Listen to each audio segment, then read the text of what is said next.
Yes, Prabhu, you can start now. Okay. Hare Krishna. Welcome to the ISKCON of Silicon Valley Wednesday online class. So thank you everyone for joining tonight's Krishna Katha. Today is a very auspicious day of Vamana Dwadashi, the appearance day of Vamanadev. So I'm going to talk on the pastimes of Vamanadev, the Vamanadev's appearance day. So before we start the lecture, we will do the Jai Radha Madhava and followed by the Mangala Charan prayers, and then we will start the class.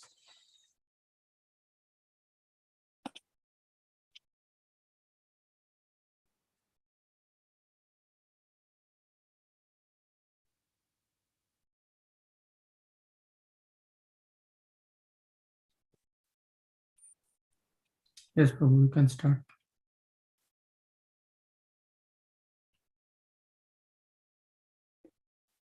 Jaya Radha Madhava Kunja Bihari Jaya Radha Madhava Kunja Bihari Jaya Radha Madhava Kunja Bihari Gopi Jana Vallabha Girvaradhari Jaya Gopi Jana Vallabha Girvaradhari Yashodanandana Braja Janaranjana Yashodanandana Braja Janaranjana Yamuna Tira Vanachari Yamuna Tira Vanachari Jaya Radha Madhava Kunja Bihari Jaya Radha Madhava Kunja Bihari Gopi Jana Vallabha Girvaradhari Jaya Gopi Jana Vallabha Girvaradhari Yashodanandana Brajajana Ranjana Yashodanandana Brajajana Ranjana Yamuna Tira Vanachari Yamuna Tira Vanachari Jaya Radha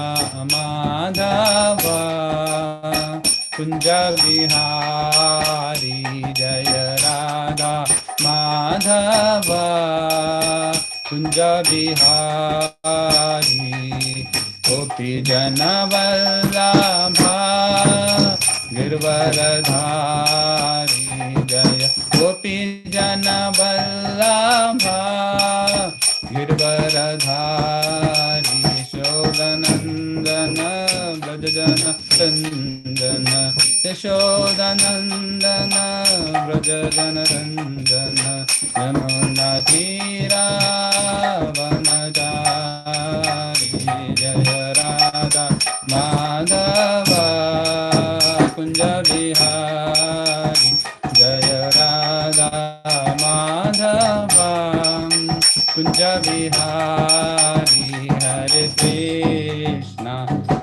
Krishna, Krishna Krishna, Hare Hare, Hare Rama, Hare Rama, Rama Rama, Hare Hare, Hare Krishna, Hare Krishna, Krishna Krishna, Hare Hare, Hare Rama, Hare Rama, Rama Rama, Hare Hare, Hare Krishna, Hare Krishna, Krishna Krishna, Hare Hare, Hare Rama, Hare Rama, Rama Rama, Hare Hare, Hare Krishna,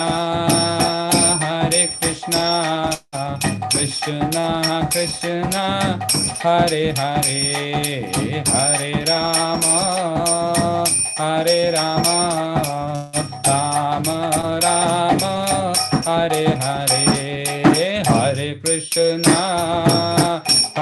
Krishna, Krishna Krishna, Hare Hare, Hare Rama, Hare Rama, Rama Rama, Hare Hare,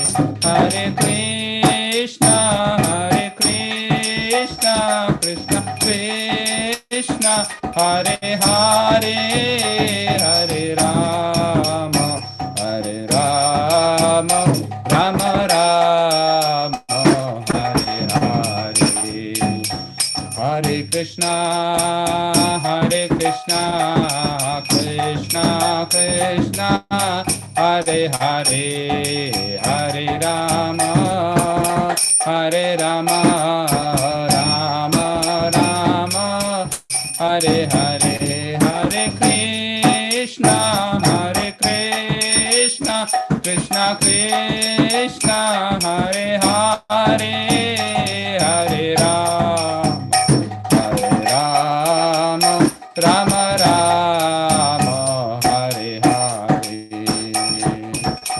Hare Krishna, Krishna Krishna, Hare Hare, Hare Rama, Rama Rama, Hare Hare, Hare Krishna, Krishna Krishna, Hare Hare, Hare Rama, Ram Ram, Hare Hare, Hare Krishna, Krishna Krishna, Hare Hare, Hare Ram, Ram Ram, Hare Hare, Hare Krishna, Krishna Krishna, Hare Hare, Hare Ram, Ram Ram, Hare Hare, Hare Krishna, Krishna Krishna, Hare Hare, Hare Ram, Ram Ram, Hare Hare, Hare Krishna,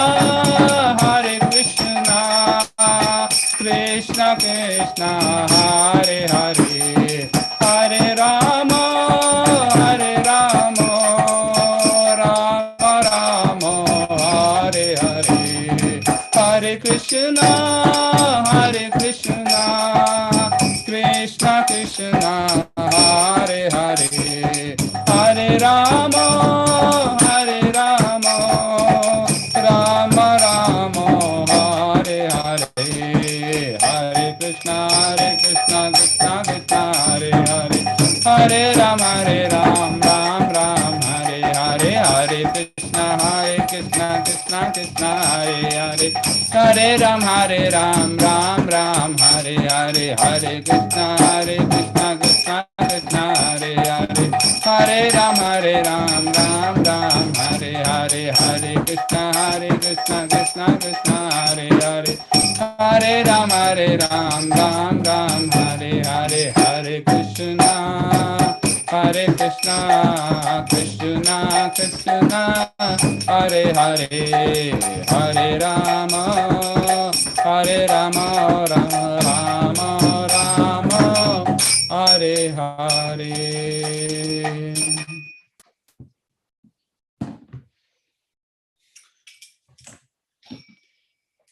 Om Ajnanatimirandasya Gnananjana Shalakaya Chakshurunmitam Mena Tasmai Shri Gurave Namaha.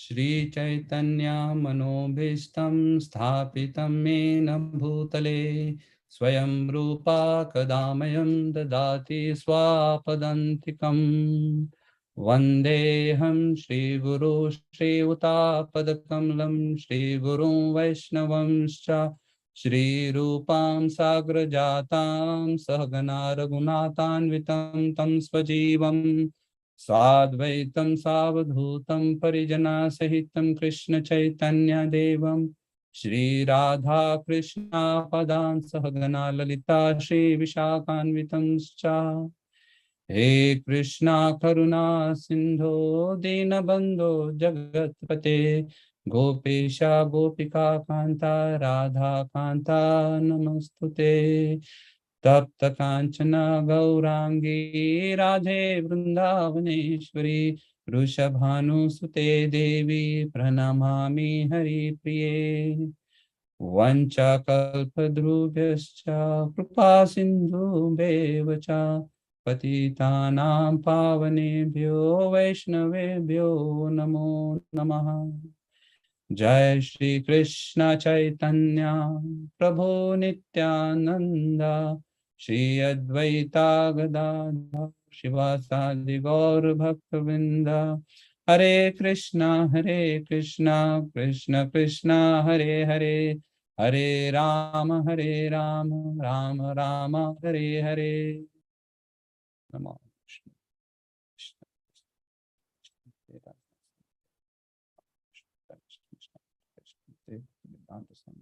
Namaste Saraswati Devi Gauravani Pacharini Nirvishishna Pashata Vishatari Mukam Kuroti Vachalam Pangum Lingate Grim Yat Kripatam Hanvande Shri Gurum Dinatarinam.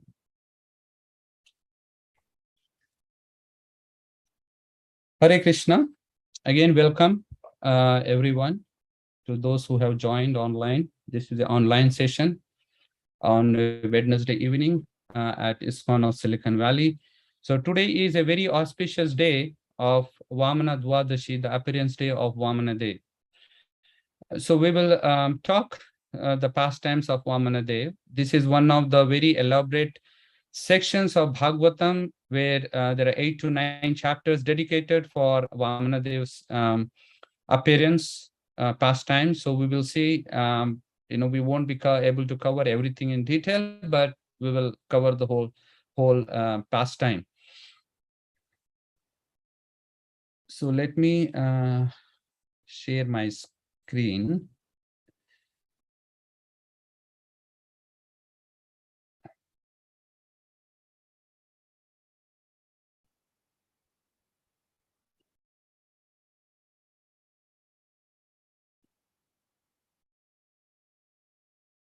Okay. Okay, I hope you are all seeing the screen. So Yes. now okay. So I will give the context of where this pastime appears. And then we will go into the pastimes.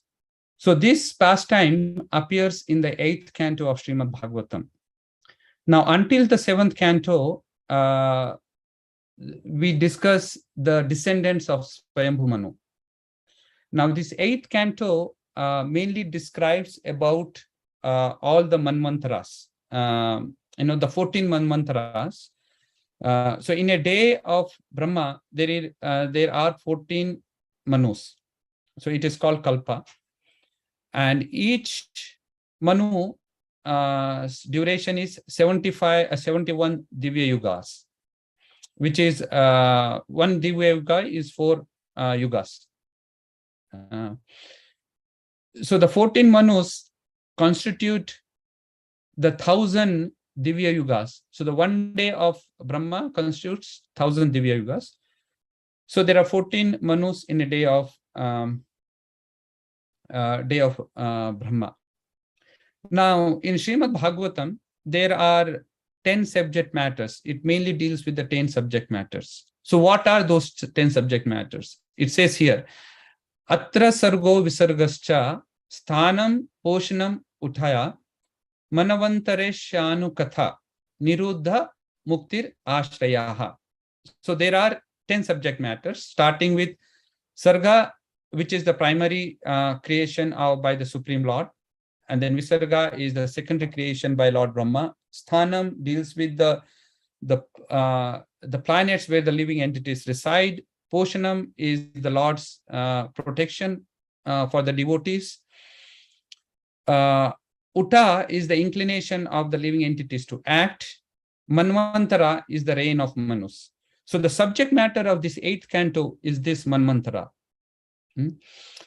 And then also we will discuss Ishanu Katha, the topics of the Lord's various incarnations and his devotees. So in each Manu, there are incarnations of Supreme Lord, and it deals. So these chapters deals with the incarnations of the Supreme Lord.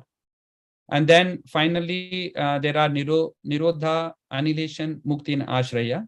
So the main topic of discussion of the 8th canto is Manvantaras. Now, until 7th canto, we had discussed, there are, the Bhagavatam discusses about Swayambhu Manu, just of the first Manu. And from 8th canto, we discuss the first Manvantara also, the descendant of Akuti, the daughter of Akutis. And then it discusses about all the 14 Manvantaras. So Parikshit Maharaj asked Sukadeva Goswami, he says, my Lord, he says, you have discussed about the Swayambhu Manu in the previous chapter, on the previous sections. I would like to know about the rest of the Manus which are past, and the Manus which will be in the future. I will want to know everyone in detail. I would want to know the pastimes of the Lords in these Manvantaras and all the activities of the Manus. So I would like to know. So then Sukadeva Goswami starts talking about the Manus. Now, there are 6 personalities in each Manvantara. Now, the Manus are basically they administer the affairs of the universe. He's in charge of the affairs of the universe, and there are 6 personalities which assist Manu in the ruling of these universes.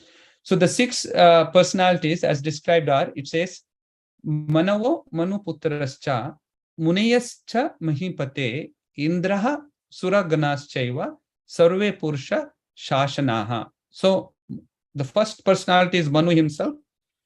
Then the sons of Manu, Manuputras, Munayas, the Saptarushis. Then we have Indra, the head of the demigods, the demigods himself, and the supreme personality of Godhead that incarnates, and they act based on his instruction. So those are the 6 personalities that every Manvantara has. And so this chapter discusses about these Manvantaras who occupies, so all these 6 personalities, they are actually the post. Each of them is the post. So he discusses who will be the Manu in the next Manvantara, who will be the Saptarushis, who will be occupy the Indra, who will become the Indra, and who will be the incarnation in that Manu. So that's what the subject matter is.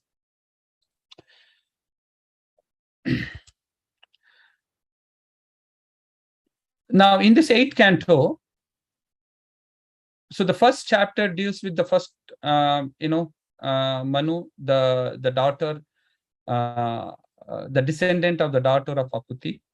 And from the 2nd, 3rd, and 4th chapter deals with the 4th Manvantara, where the Lord Hari takes birth. And here he saves the life of Gajendra. So the Gajendra Moksha pastime is described in these 2, 3, 4 chapters. And then from 5th till 9th,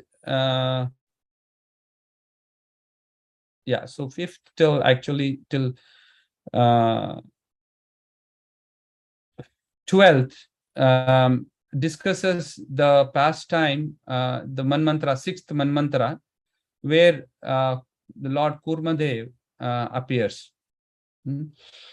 And so we all know there is a pastime between the demons and the the demigods, the fight.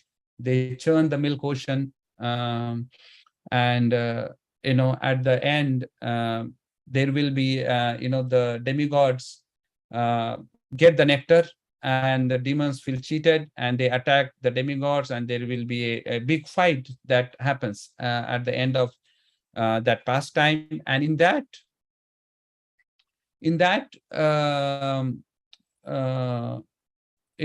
war, Bali Maharaj gets injured. So he is the head of the demons. So he gets injured now, and but from the mystic power of Shukracharya, he gets revived, and that's where this pastime begins. So we will start from chapter 15.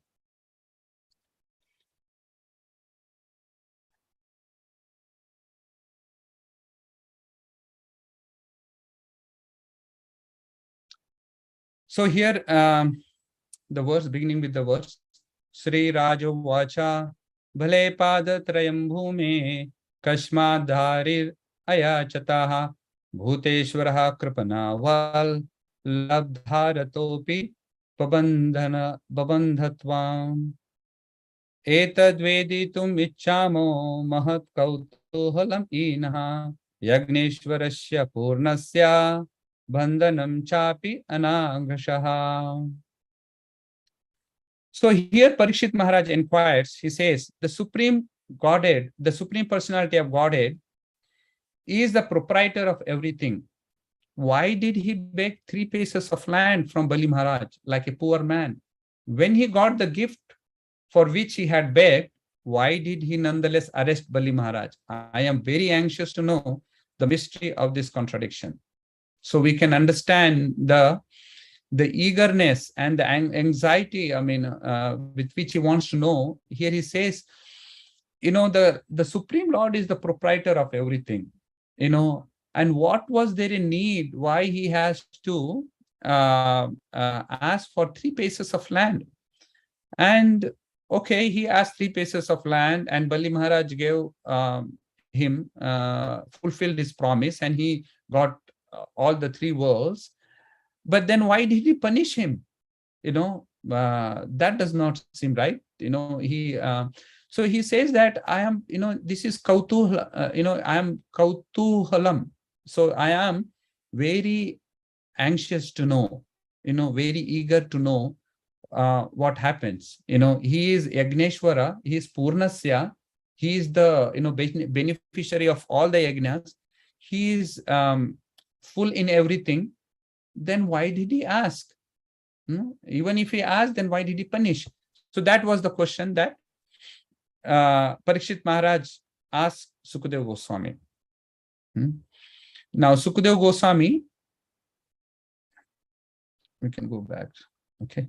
Now Sukadeva Goswami starts speaking. He says that, Bali Maharaj, as we discussed in the 11th chapter, this pastime happens where they fight, the demons and the demigods fight, and the Bali Maharaj actually, dies in that war. And Shukracharya revives him, and then Bali Maharaj accepts him as his, spiritual master. And the descendant of Bhrigu Muni, they become very satisfied with Bali Maharaj, and they say that, and they ask him to, do a yajna, Vishwajit yajna. So Bali Maharaj still has a desire, he has a desire to defeat the Indra and occupy the post of Indra. So the descendant of Bhrigu Muni, asked him to perform this Vishwajit yajna. So they purify him, they bathe him, and according to the regulative principles, and they ask him to do the yajna. Now, Bali Maharaj does this yajna, and from the fire of that sacrifice, a golden chariot appears. And it appears the chariot is made of gold and silk. He also gets a bow and a quiver filled with infallible arrows. There and a flag which was marked with a lion. And also Bali Maharaj grandfather. So Bali Maharaj is actually son of Virochana, who is the son of Prahlad Maharaj. So Prahlad Maharaj is the grandfather of Bali Maharaj. So he is, so Prahlad Maharaj is also there. So he comes with a garland. He offers a garland to him, and Shukracharya gives him conch shell. Now, with this, all the equipment, all the the chariot that he gathered from the sacrifice and equipped with all the weapons, he decides to go and attack the Indrapuri, the heavenly planet occupied by Indra. Now he goes with his demoniac kings who are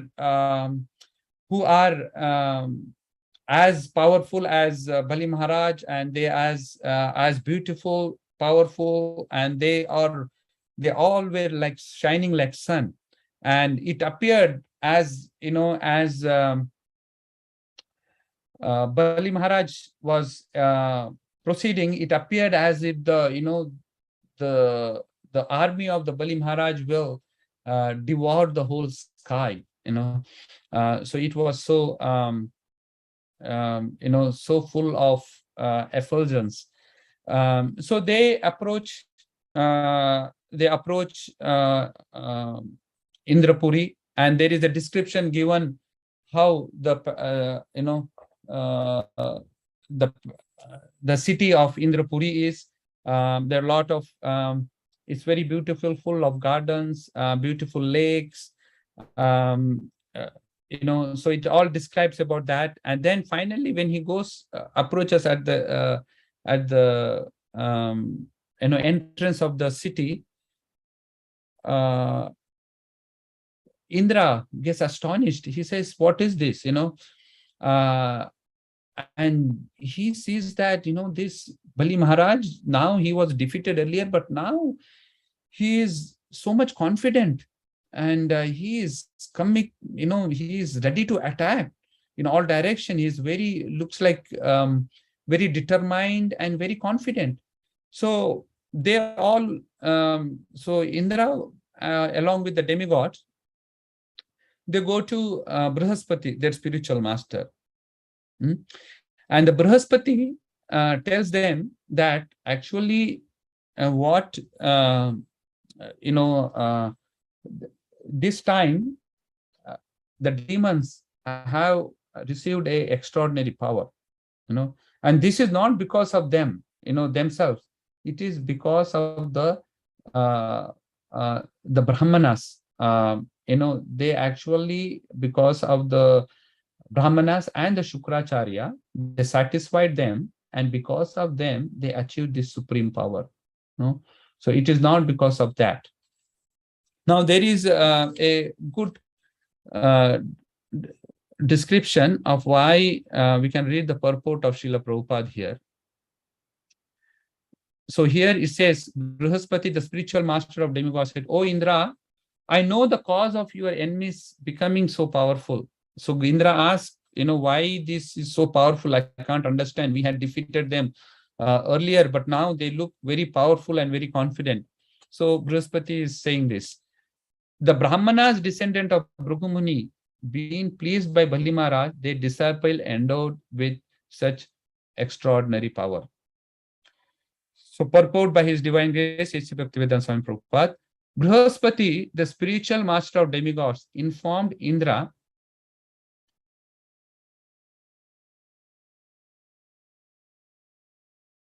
let me just move this down. Okay. Bruhaspati, the spiritual master of demigods, informed Indra, ordinarily, Bali and his forces could not achieve such strength, but it appears that the Brahmana descendants of Bhrigu Muni, being pleased with Bali Maharaj, endowed them with spiritual master. In other words, Bruhaspati informed Indra that Bali Maharaj's prowess was not his own, but that of his exalted guru, Shukracharya. We sing in our daily prayers, Yasya prasadat bhagvat prasado, Yasya prasadan nagati kutopi. By pleasure of spiritual master, one can get extraordinary power, especially in spiritual advancement. The blessings of the spiritual master are more powerful than one's endeavor for spiritual advancement. One personal endeavor for such advancement. Narottam Das Thakur therefore says, Guru Mukha Padma Vakya Chetite Kariya Aikya Arna Kariho Mani Asha. Especially for spiritual advancement, one should carry out the bona fide order of the spiritual master. By the parampara system, one can thus be endowed with the original spiritual power coming from Supreme Personality of Godhead. So we can see that once we satisfy the spiritual master, all the success will come. So the power is only because of the satisfying of the spiritual master.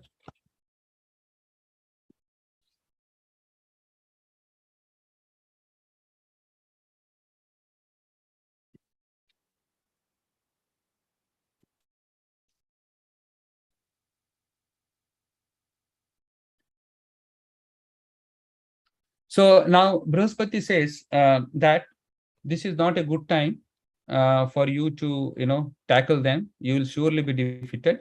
What you do is you vacate the heaven. You vacate your city, and don't be visible to everyone. So they vacate the Indrapuri by taking disguise of some other entities in a disguise, so that they are not identified. So they leave silently. So Bali Maharaj goes and occupies the kingdom, and then so the Bhrigu Muni becomes very satisfied. The descendants of Bhrigu becomes very satisfied because now Bali Maharaj has become the king of the heaven.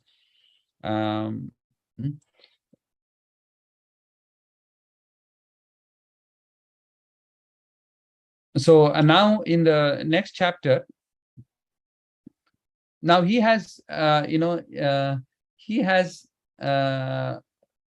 taken over the Bali Maharaj has taken over the heavenly kingdom.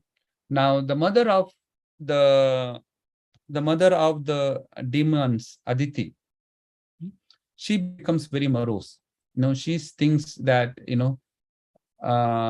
all my sons, they lost their opulence, they lost their power, they are now homeless, they are hiding in places.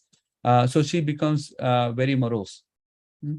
And then Kashyapa Muni is away from the home, and he is meditating somewhere else, and then he comes back and he sees something is not right.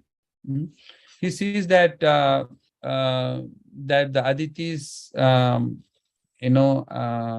is morose. The place does not look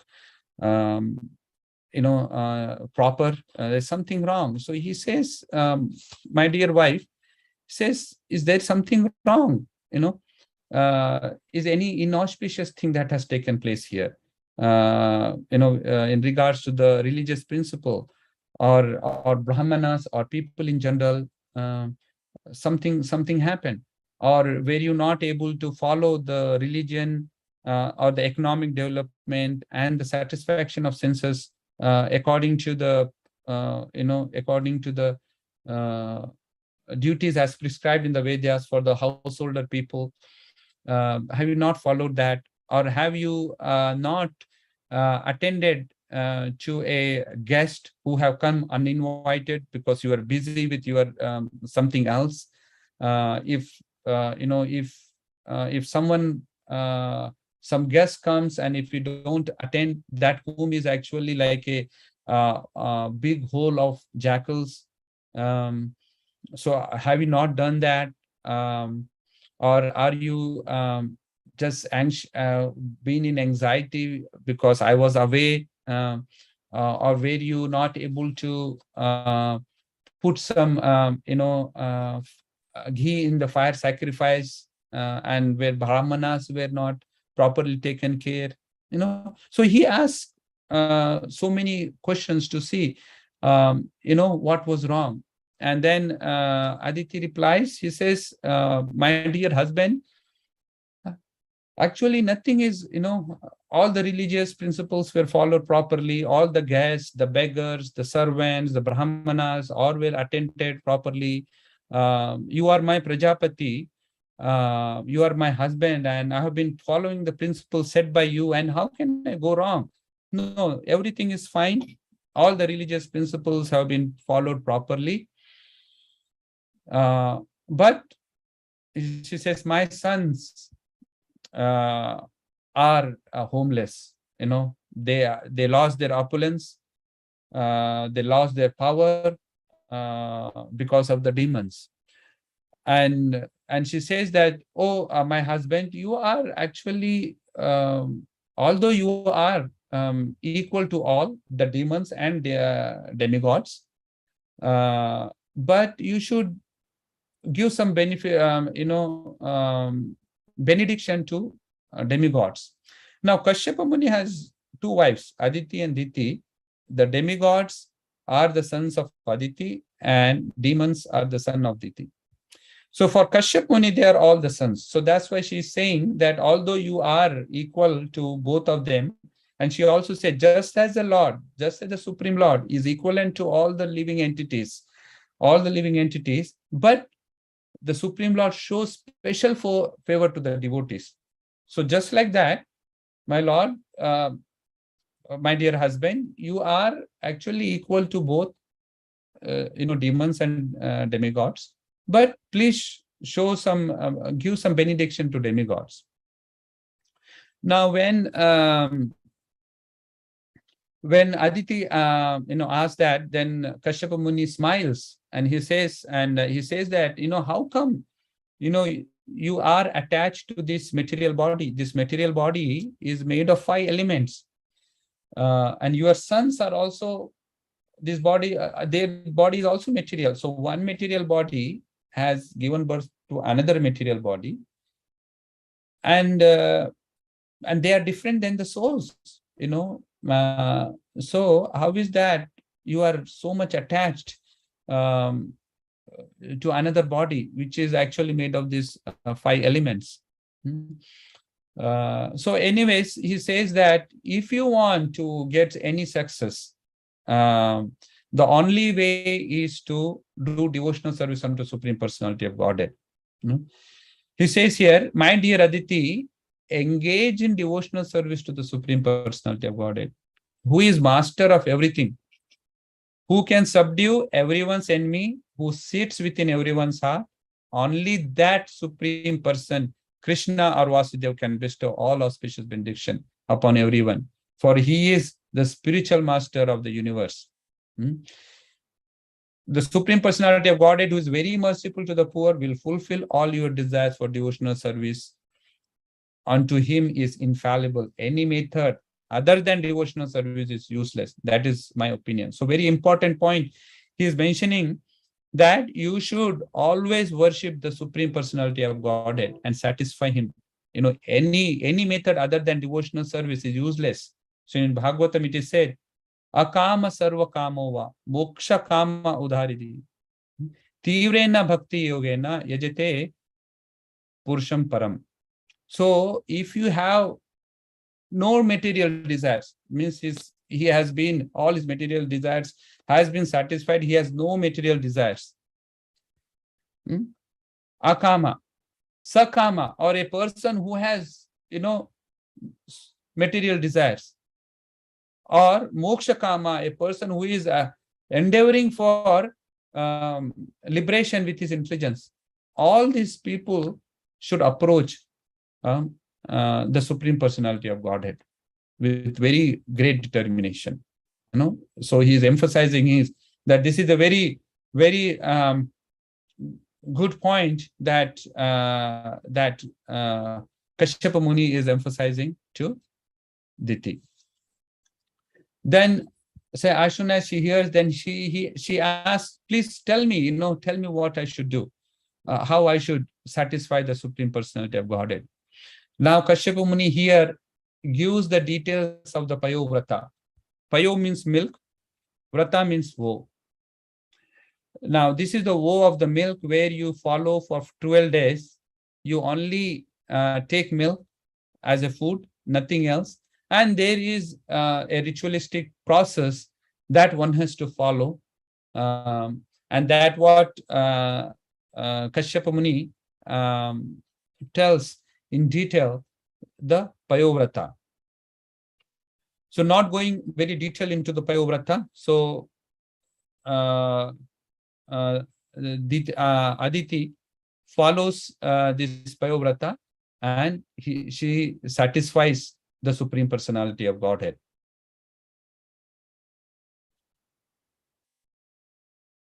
So here all, it discusses all the details of how to perform the Payovrata. And it's, so in this way, it says, until 12 days have passed, one should observe this Payovrata, worshipping the Lord every day, execute the routine duties, performing sacrifices, and feeding the Brahmanas. So like that, he tells details about the Payovrata, and then he says that this Payovrata is also known as Sarva Yajna. In other words, by performing this sacrifice, one can perform all other sacrifices automatically. This is also acknowledged to be the best of all the ritualistic ceremonies. So we can see that if you want to perform any ritualistic ceremonies, it is said that this is the best of all the ritualistic ceremonies, the Payovrata. Oh, gentle lady, it is the essence of all austerities, and it is the process of giving charity and pleasing the Supreme Controller. So this is what, so she follows the Payovrata, and at the end of the Payovrata, the Supreme Lord appears. And here is a good point that Sukdev Goswami says, and Srila Prabhupada also emphasizes. We will see that. That is the 17th chapter and the first verse. So here, Shri Shuka Vacha, Iti Ukta Saditi Rajan, Swabharatra Kashyapena Vai, Anva Atisthat Vratam Idam, Dwadashaham Atandrita. O king, after Diti was thus advised by her husband, Kashyapa Muni, she strictly followed his instruction without laziness, and in this way performed the Payovrata ritualistic ceremony, purport by His Divine Grace, His Bhagavatam Swami Prabhupada. For advancement in anything, especially in spiritual life, one must strictly follow the bona fide instructions of the teacher. Aditi did this. She strictly followed the instruction of her husband and Guru, as confirmed in the Vedic instruction, Yasya Deve Para Bhaktir Yatha Deve Tatha Guru. One should have complete faith in the Guru, who helps the disciple make progress in spiritual life. As soon as the disciple thinks independently, not caring for the instruction of the spiritual master, he is a failure. Yasya Prasadan Nagati Kutopi. There is no other way, right? Aditi very strictly followed the instructions of her husband and spiritual master, and thus she was successful. Now here we see that Aditi approached her husband, and he acted as a spiritual master, and then he advised her to approach the Supreme Personality of Godhead, to worship the Supreme Personality of Godhead. So that is the actual the actual purpose of the spiritual master. So he is the one who takes to spiritual master. He will not say do something else. if the bona fide spiritual master will always ask the disciple to do the devotional service to satisfy the Supreme Personality of Godhead. Now, as a very dutiful disciple, Aditi followed it. She strictly followed his instruction without laziness, and she performed this Payovrata. So at the end of this Payovrata, the Supreme Lord appears. So, very good point that Prabhupada has says here. Now, so now here the Supreme Lord appears. Now he appears in a in his Chaturbhuja form with his yellow garments and bearing a conch shell, disc, club, and lotus in his hands, and appear before the like here. You see this. So she appears with Chaturbhuja form with chakra, conch, gada, and padma.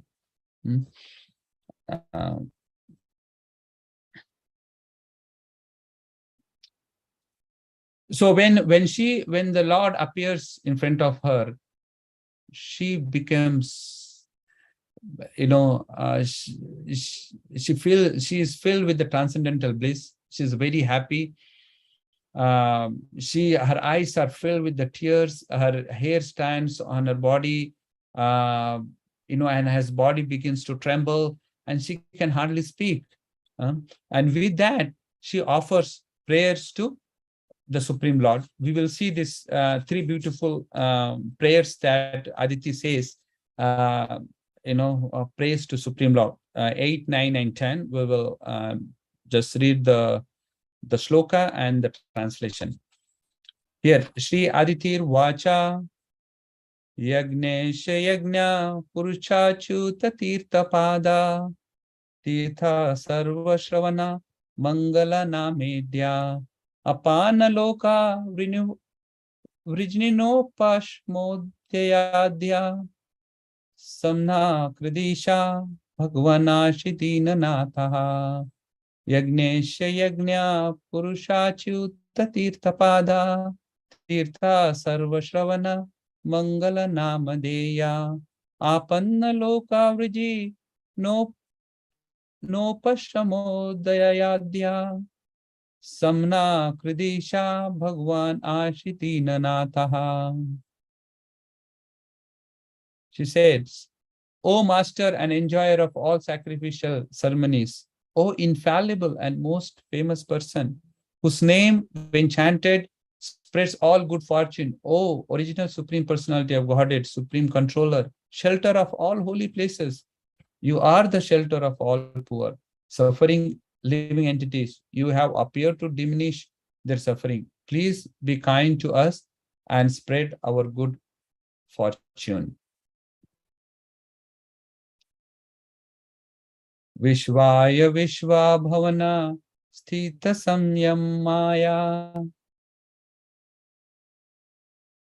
Svairam Gritapura Shakti Gunaya Bhumne Swasataya Shashvat Upabramhita Purna Bodha Vyapaditatmatamase Hare Namaste Vishvaya Vishva Bhavana Sthiti Samyamaya Svairam Grihita Puru Shakti Gunaya Bhumne Swasthaya Shashvat Upabramhita Purna Bodha Vyapaditatmatamase Hare Namaste.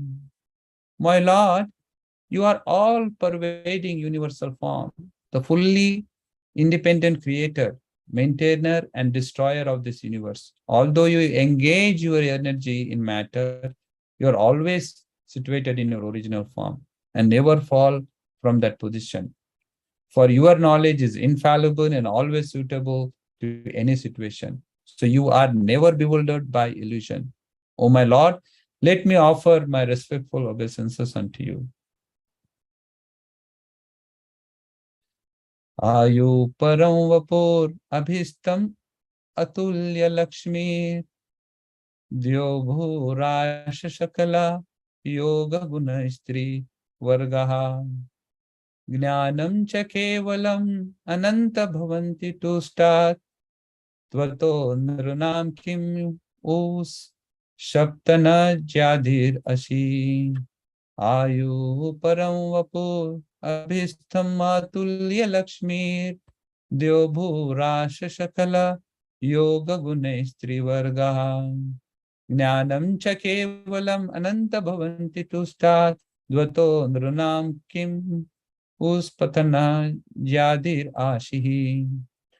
Oh, unlimited one, if your lordship is satisfied, one can very easily obtain a lifetime as long as that of Lord Brahma. A body neither in the upper, lower, or the middle planetary system. Unlimited material opulence, religion, economic development, satisfaction of the senses, full transcendental knowledge, and 8 yogic perfections, and more to speak. What to speak of such petty achievement as conquering one's rival? So beautiful, beautiful prayers by Aditi, and we can see that she is full of knowledge. She is full of knowledge, and and then and the Supreme Lord says that tells Aditi that you have worshipped me by this great Payovrata ceremony for the sake of protection of your sons. I know why you did this vrata. I know that you are doing this for protecting your sons.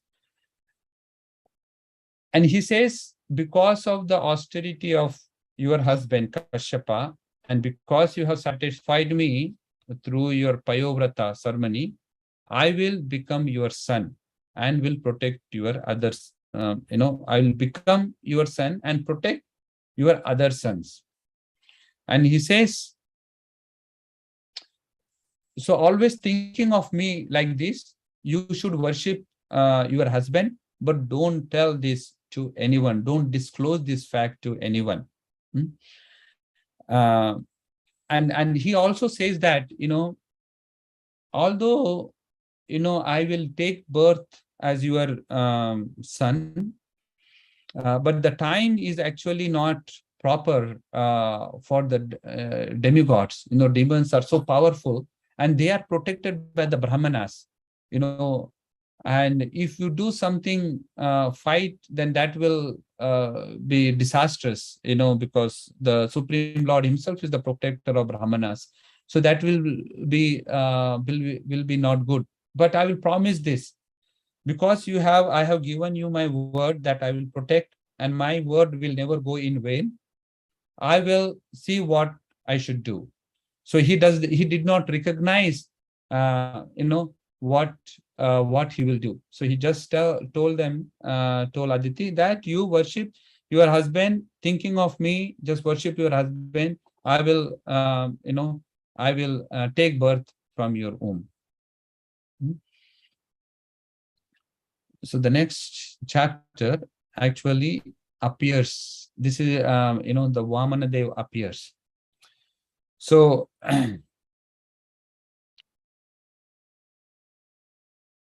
so actually,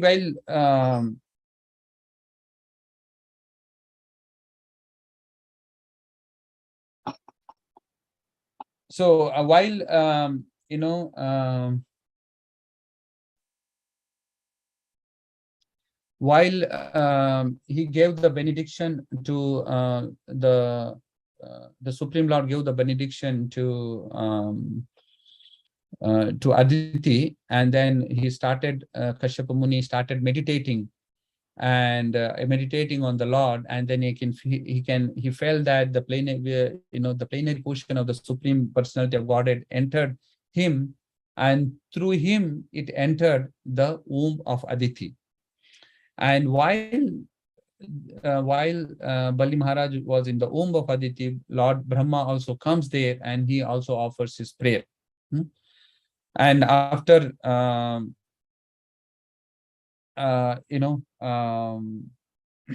after these prayers, the Supreme Lord appears in the Chaturbhuja form, just like he had appeared in, from Devaki's womb, Vasudevan, they were in front of Devaki. Just like that, he has appeared in the Chaturbhuja form. And it describes the beauty, the description of the Lord here. The body of the Supreme Personality of Godhead was blackish in complexion, was free from all inabilities. His lotus face, decorated with earrings resembling shark, appeared very beautiful, and on his bosom was the mark of Srivasa. He wore bangles on his wrist, amulets on his arms, helmet on his head, a belt on his waist, a sacred thread across his chest, and the ankle bells decorating his lotus feet. So, and when he appeared, there is happiness all throughout, all around the universe. The waters of the reservoir were full with water, and then everyone is happy in the core of the heart. The various seasons displayed their respective qualities, and all living entities in the upper planetary system, in the outer space, and on the surface of the earth were jubilant. So the demigods, the cows, the brahmanas, and the hills and the mountains were all filled with joy. So this was a very joyous occasion. And this is the same day that which is today, where the Lord Vamanadev appears. So today is actually the Dwadashi in the month of Shravana Mas. The month of Shravana, Lord Vamanadev appears on a Dwadashi. So here it says, on the day of Shravana Dwadashi, the 12th day of the bright fortnight in the month of Bhadra, when a moon came into the lunar mansion Shravana, that's a month, at the auspicious moment of Abhijit, so very auspicious star Abhijit, the Lord appeared in this universe. So while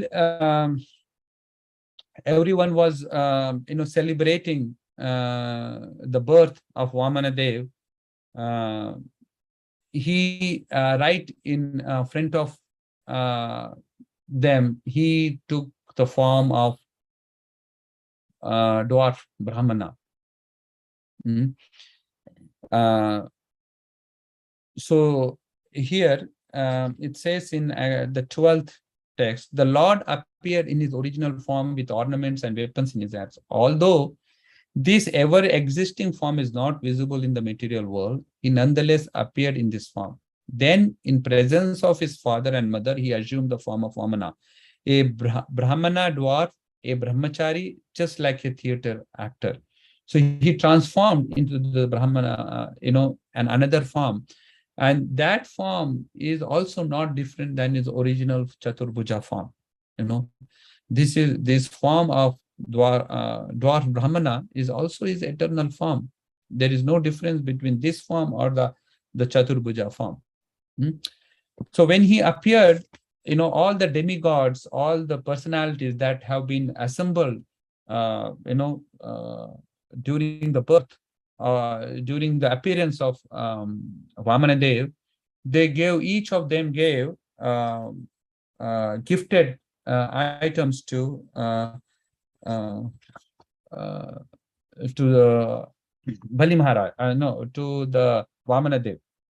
So here it says, the sun god gave him the Gayatri mantra, the Brihaspati gave him sacred thread, Kashyapa Muni gave him a straw belt, the Mother Earth gave him deer skin, moon gave him the Brahmana danda, Aditi gave him the clothes for his underwear, the deity presiding the heavenly kingdom gave the umbrella, Brahma gave the water pot, the 7 sages gave the kusha grass, Saraswati gave the rudraksha beads, Kuvera gave the pot to beg, to collect the alms, and Bhagwati, the wife of Shiva, gave the first alms to this little Brahmana.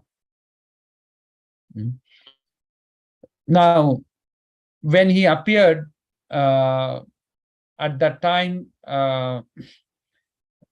Bali Maharaj was doing the Ashwamedha sacrifices. He is doing, he has occupied the heavenly kingdom. So he needs to be actually be very qualified. He should be qualified to occupy that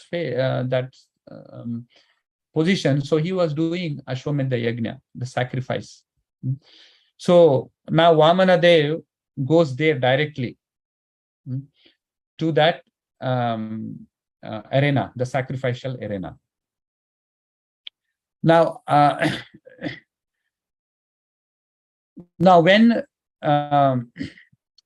the so it actually describes how when Vamanadev goes there, the effulgence of Vamanadev is so much that it all the Brahmanas, the effulgence of the Brahmanas there, and everyone was it overpowers all of them.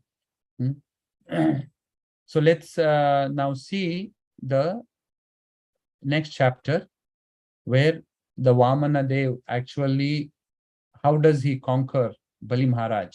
How come he defeats the Bali Maharaj without fighting him, and what does he do?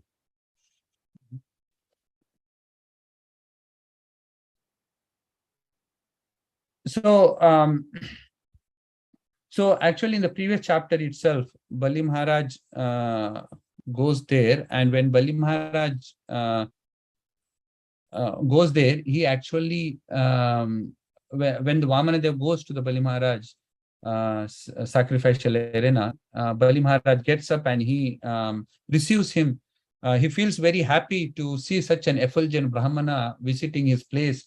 So he gets up, and he offers him the place to sit. He washes his feet. He takes the remnants of that water on his head. And then he says, "Oh, my Brahmana, please tell us the purpose of your visit. You have, you have come here, and for some purpose. Please tell us what is the purpose of your visit. I will, fulfill all your desires."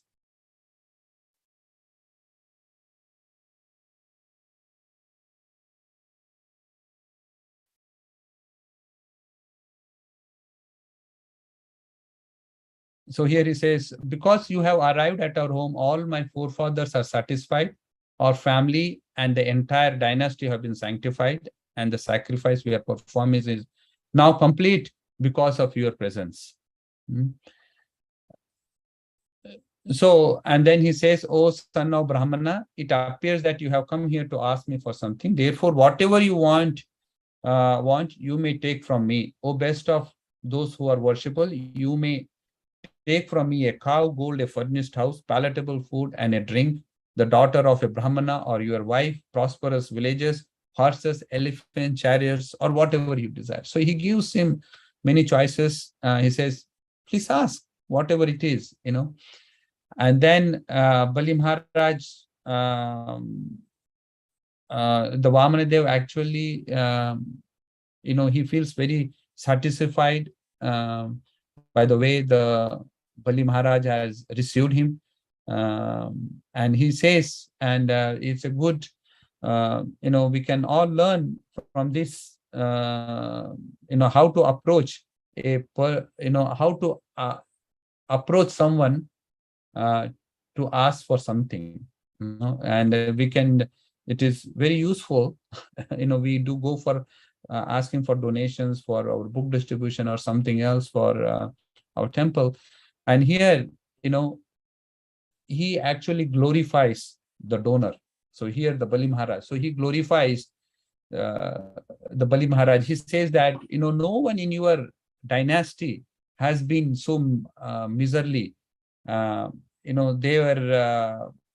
were not poor-minded or miserly. They have never refused charity to Brahmanas, nor after promising to give the charity has anyone failed to fulfill this his promise. So very expertly he's telling that no one has actually failed to give the charity, and even after promising they have not failed. And he says, never in your dynasty has a low-minded king been born. There's no who upon requested has refused charity to Brahmanas in holy places or fight to Kshatriyas. So any Kshatriya king, there are two things that a well, a good king will not refuse two things: a charity to the Brahmana or a fight with Kshatriya on the battlefield. So he said that, in your dynasty, there has no low-minded king who did not give charity or never fought with Kshatriyas when they were asked, when they were challenged. And he says that in your dynasty, the Hiranyaksha was born. He was a great warrior. He roamed around the globe, to conquer all the directions. And there was no one there to fight. The Supreme Lord himself has to take the form of the boar to kill him. Even then, the Supreme Lord has a great difficulty killing him. And similarly, the Hiranyakashipu, he was a great warrior. He wanted to kill Lord Vishnu because he killed Hiranyaksha, his brother. So he went looking for Vishnu, and Vishnu took, he entered his nostril. And Prabhupada says that it was not because he was hiding from Hiranyakashipu. He took, entered inside him through his nostril because he wanted to be compassionate and wanted to, deal with him in an appropriate time. So he just entered his nostril and entered his body through his nostril. And so Hiranyakashipu, like that, he searched everywhere, could not find him. And then he declared that, Vishnu is dead. And your father, Virochana, is also a great personality. He also gave the life for the Brahmanas. And you yourself are following such a righteous principles, So the whole dynasty is very righteous. So I only ask you 3 paces of the land. So he finally tells what he wants. He says, I only want 3 paces of land. And Bali Maharaj becomes astonished. He says, you are speaking the words of very wise and intelligent words, but you are only a little boy. Ask something that you have never have to ask again. That will be enough for you to, you don't have to ask anyone to, anything to anyone again. I can give you anything, please. And then Bali Maharaj says,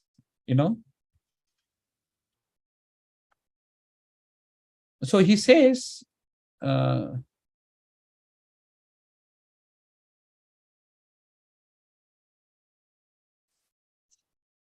so Bali Maharaj, he says that, I actually want 3 paces of land. If you give anything more, even if I have the whole universe, the entirety, of these 3 worlds, I will not be, satisfied.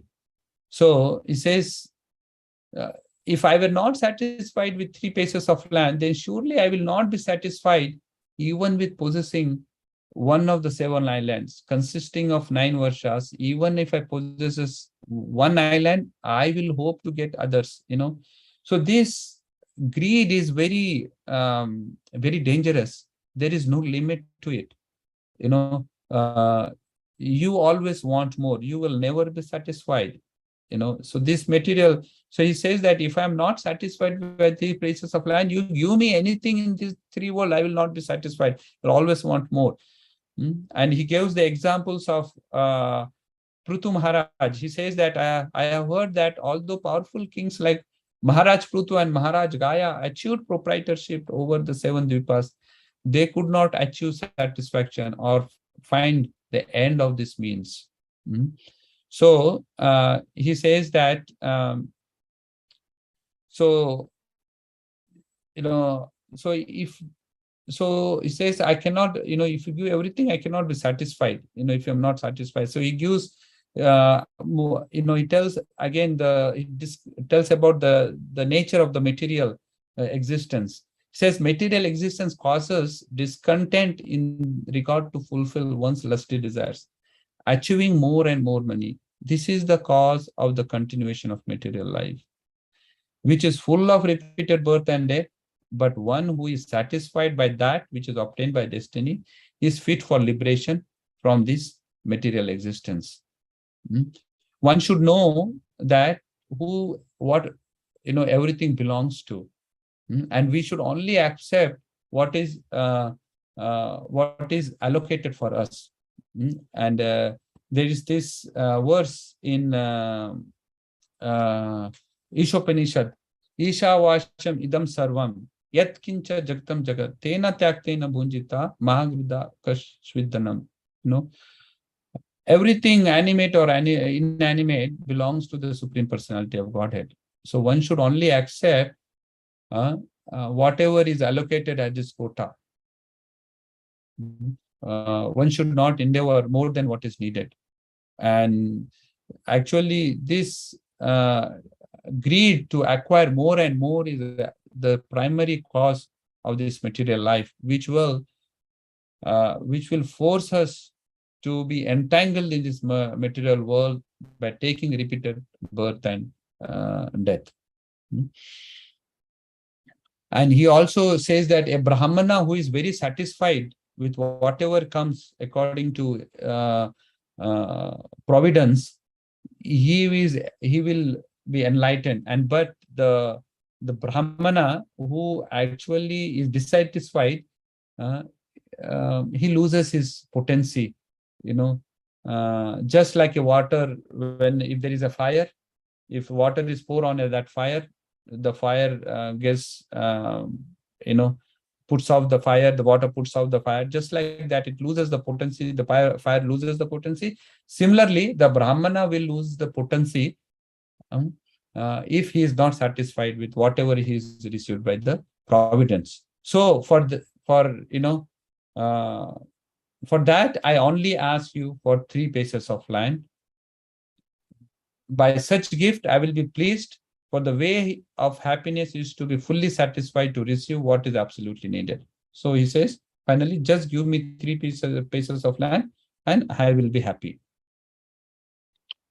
Now here, Shukracharya, he comes and he says, he starts speaking to Bali Maharaj. He says, oh, this Brahmana is not a Brahmana, he is a Vishnu. He has come to take all your opulence. What have you done? So actually, before he says that, he actually, Bali Maharaj tells Vamanadev, okay, fine, I will give you. Okay, he says, I will give you. But he doesn't, he says, I will give you. He just says that.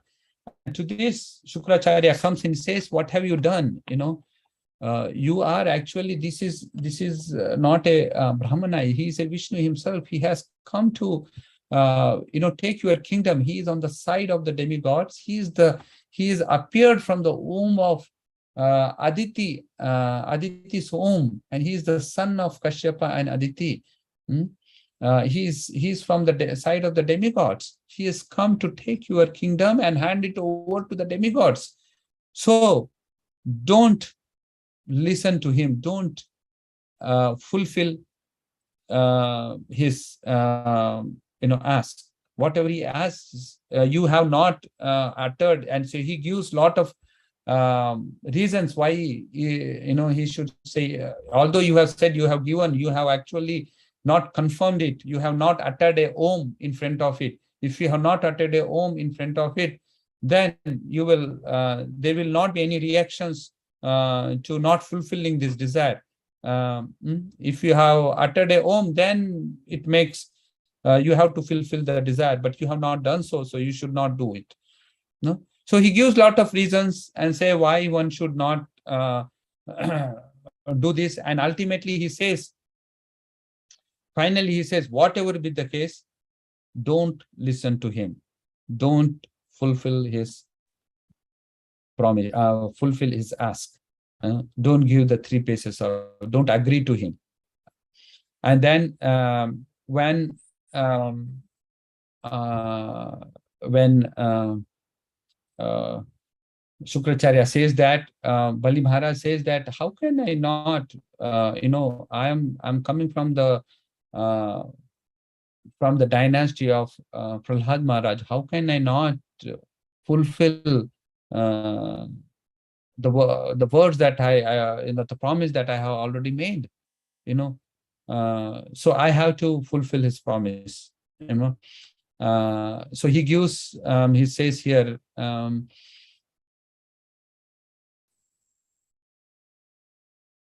so he gives a lot of the,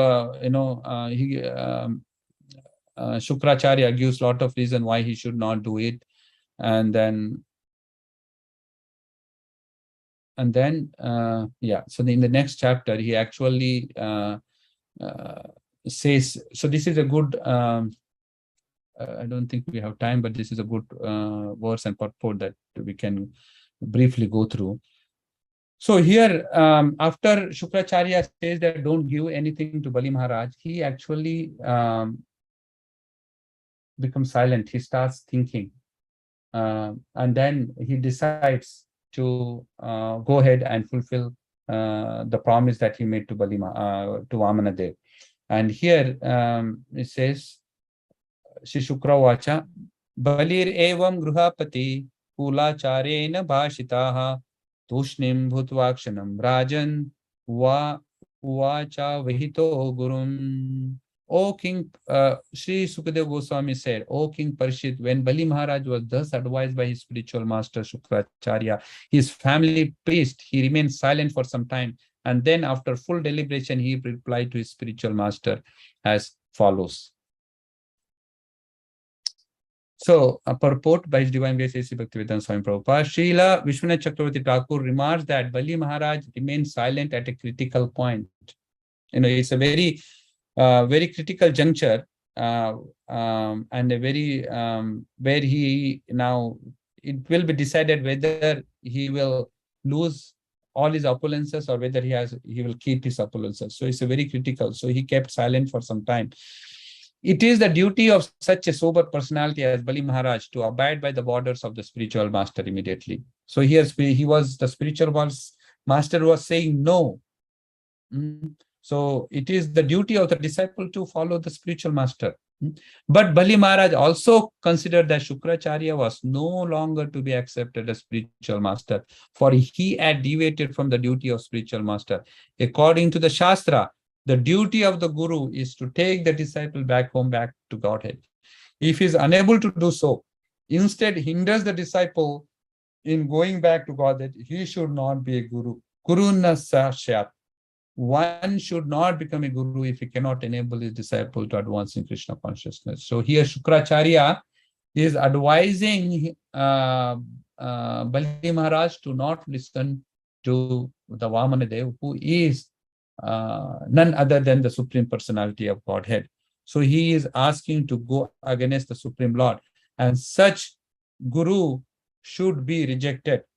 So Prabhupada is clearly mentioning is that if he is not adhering to the principle of taking the disciple to the Supreme Personality of Godhead, then that spiritual master should be rejected. The spiritual master helps a disciple attain the stage of developing Krishna consciousness. Now, Shukracharya has advised Bali Maharaj to deny the promise to Vamanadev. Under the circumstances, therefore, Bali Maharaj thought there will be no fault if he disobeyed the order of his spiritual master. So he deliberated on this point. So that's why he was, deliberate, and he was silent for some time. So should he refuse to accept the advice of spiritual master, or should he independently do everything to please the Supreme Personality of Godhead? He took some time. Therefore, it is said, Tushnim Bhutvakshanam Rajan Uvacha Vihito Gurum. After deliberating on this point, he decided that Lord Vishnu should be pleased in all circumstances, even at the risk of ignoring the Guru's advice to the contrary. So very good point that Srila Prabhupada is mentioning here is, uh, that if a guru is deviating from the path of taking a disciple to the Supreme Personality of Godhead, then that guru can be rejected. So Bali Maharaj said, as you have already stated, the principle of religion does not hinder one's economic development. Sense gratification, fame, means of livelihood is the real occupation duty of the householder. I also think this is a religious principle is correct. So Bali Maharaj, gives many reasons why he should do that, why he should fulfill his promise. He says, there is nothing more sinful than untruthfulness. Because of this, Mother Earth once said, I can bear any heavy thing except a person who is a liar. So I can't be a liar. I cannot be a cheater. I cannot be a liar. I have to fulfill this promise. I do not fear poverty, hell, poverty, an ocean of distress, fall down from your position, or even death itself, as much as I fear cheating Brahma. My Lord, you can also see that all the material opulences of this world are certainly separated from their possessor at death. Therefore, if a Brahmana, Vamanadev, is not satisfied by whatever gift one has given, why not please him with the riches one is destined to lose at death? So if he is a Vishnu himself, he is actually the proprietor of everything. And whatever we have will lose anyway at the end. And he is asking, so what is more greater than, more beneficial than not giving the charity to him? So he says further in this chapter, saying that, the Kshatriyas, they fight in the battle without any fear. And there are many such instances, where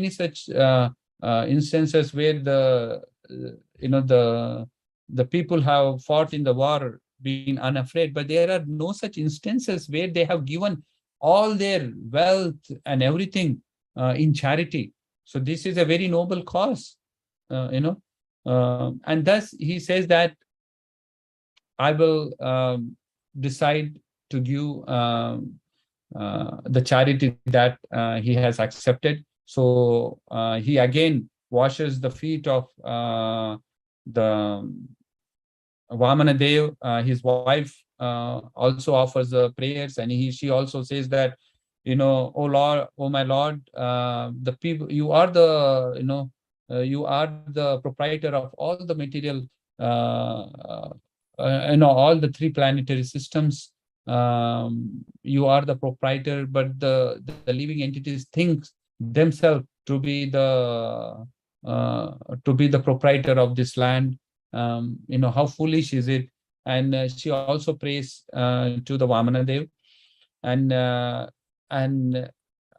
they wash the feet of Vamanadev, and they take the water on their head, and and Bali Maharaj been pleased with the words of the Vamanadev, been pleased with the words of the Bali Maharaj. He starts expanding his body. Now he expands. He keeps one leg on the Bhumandala, the Bhruloka, and he expands, and with his body, with his universal form, he expands and occupies the space. And with another leg, he extends his leg all the way to the Brahmaloka. And then he pierces the material covering and from there the Ganges flows. There is actually 19.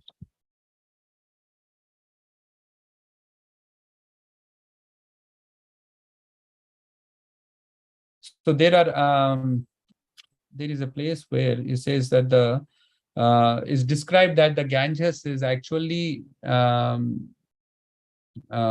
in this chapter. It describes that the Kamandalu, Lord Brahma also appears there when his leg expands to the Brahmaloka. All the demigods, all the great personalities come there and offer the prayers. Brahma also comes there, and he with his Kamandalu water, he washes the feet of the Vamanadev, and that water comes as the Ganges.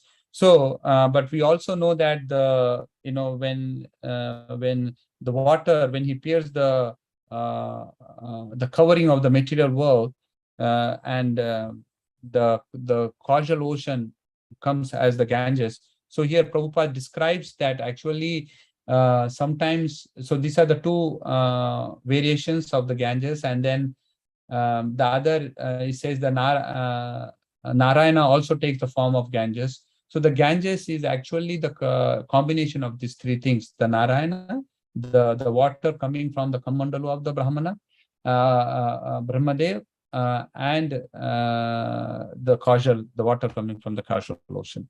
So and thus he covers the whole three worlds, and then he says that there is no other place for me to put my third step, and for that he says that you will be arrested.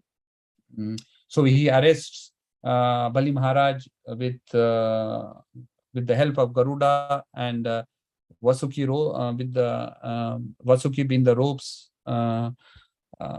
for Bali Maharaj, and then Bali Maharaj becomes very he feels very ashamed of what of the situation. In spite of giving everything, he is not counteracting, saying that I have given everything. Why have you still arrested me? But he is very he still wants to fulfill his desire, no matter what. Everything, he lost his kingdom. Shukracharya actually cursed him. The relatives gave up on him. The kingdom is gone. All the opulence is gone. Still, he wants to, satisfy the Supreme Personality of Godhead.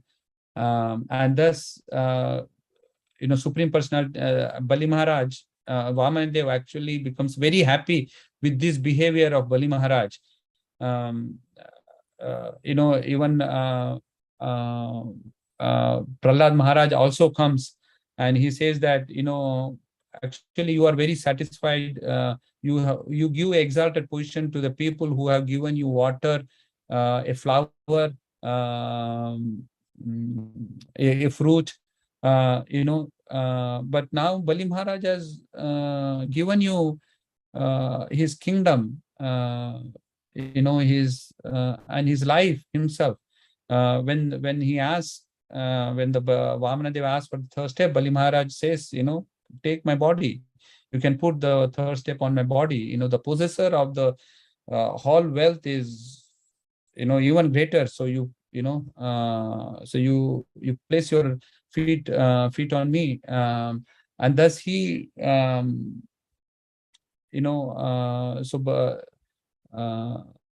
so Prahlad Maharaj says, be merciful on Bali Maharaj. And Brahma also comes, and he also asks, you have given the punishment to him, and please be merciful unto him. So at the end, Vamanadev becomes very happy. He says that I am very pleased with Bali Maharaj, and he will be given a place greater than any of the demigod get. He will be the king of Sutala.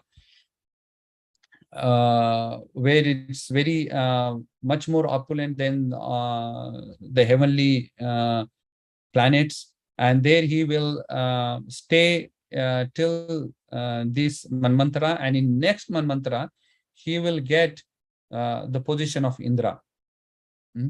So here we can see the, we have seen again and again instances like the instance of Dhruv Maharaj.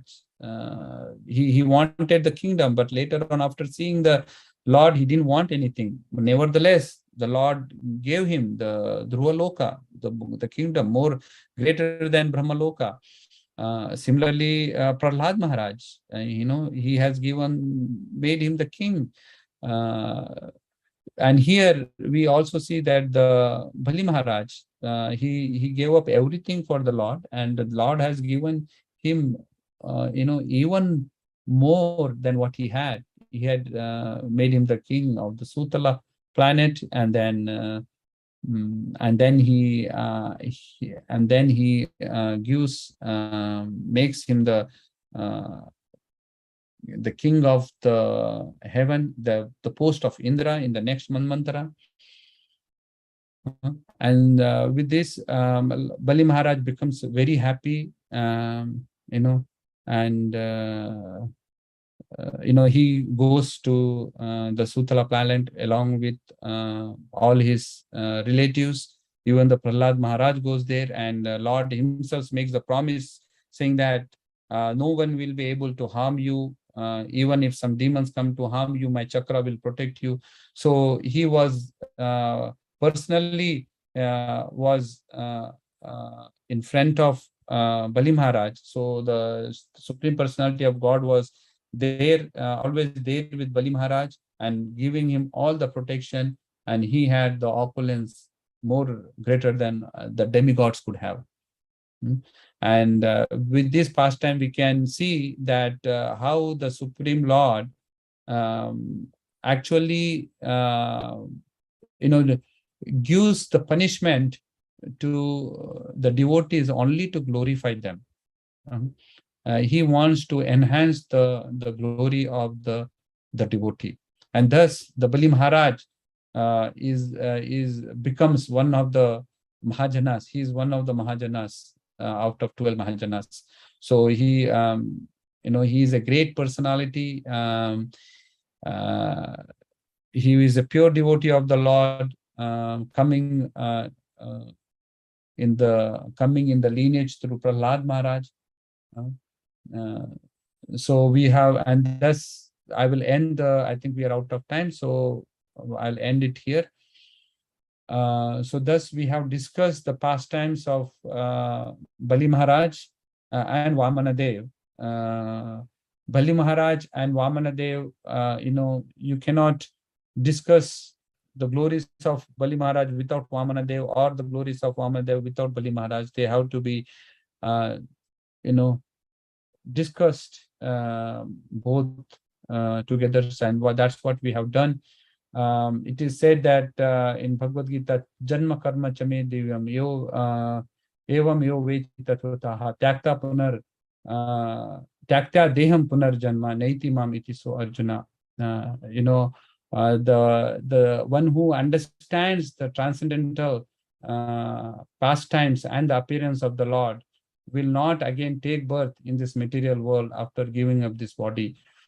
So the discussion of the transcendental pastimes of the appearance of Vamanadev and the devotee, the pure devotee like Bali Maharaj, they are very important, and this will, understanding these pastimes will get us out of this material world. Thank you so much. So if you have any questions, comments, corrections, please, we can open it now.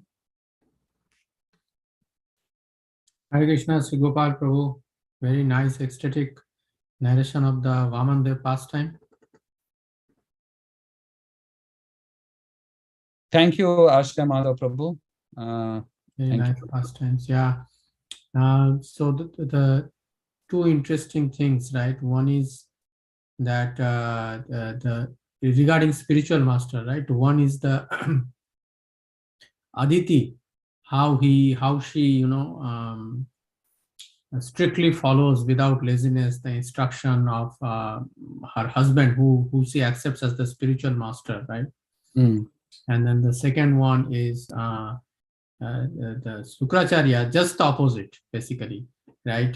He's not ready to accept his instructions because he understood that that following that instruction will take him away from Lord Vishnu.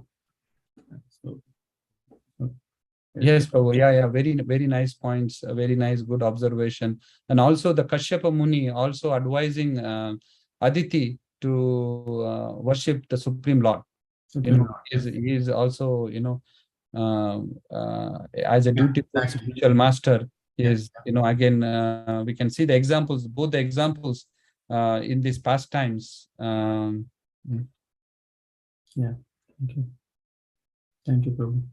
Thank you. I don't know if anyone else has any comments. I don't see anything in the online, but